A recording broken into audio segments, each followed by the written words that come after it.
Hello viewers, আসসালামু আলাইকুম। সবাই কেমন আছেন? আশা করি সবাই ভালো আছেন। আমার চ্যানেলে নতুন হয়ে থাকলে অবশ্যই আমার চ্যানেলটা সাবস্ক্রাইব করে পাশে থাকা বেল আইকনটি ক্লিক করে দেবেন। এই তো ঝটপট আজকে খিচুড়ি রান্না করব।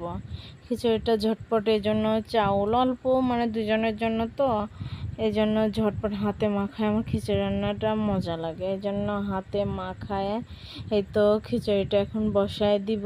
রাতে, মানে অনেক রাতে রান্না করতেছি, কারণ ও এখন ভাত খাবে না। ঝটপট বলছে খিচুড়ি রান্না করো, ডিম ভাজি করো, এই জন্য আমি ঝটপট খিচুড়ি আর ডিম ভাজি করব।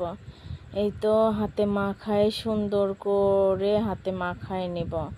তারপরে আমি চুলাটা জ্বালিয়ে দিব।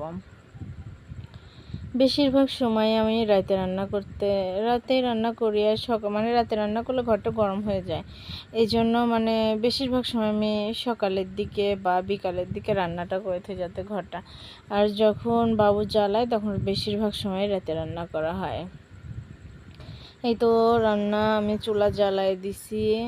তারপরে যে উতলাই গেছে খিচুড়িটা, উতলাই যাওয়ার পরে আমি দেখতেছি কড়াইটা পুরা ভরে গেছে, মানে আমি চুলাটা একটু নষ্ট হয়ে গেছিল, যে মানে উতলাই পড়ে, যে এদিকে ডিম ভাজি করে নিয়েছি, কারণ এনুরির আব্বু বসে আছে, এই জন্য।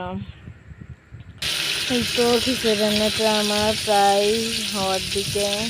এত সুন্দর ফ্লেভার আসছে, মানে আপনারা ঝটপট এই রান্নাটা করে দেখতে পারেন, কেমন লাগে। অনেক সুন্দর, মানে ঝটপট অল্প টাইমে। অনলি আমার এই তো আমার রান্না শেষের দিকে আমি চুলাটা বন্ধ করে দিয়েছি। এই তো আমার খিচুড়িটা অনেক ঝরঝরা হয়েছে। এই তো আপনাদের সাথে এখন আমরা পরিবেশন করব।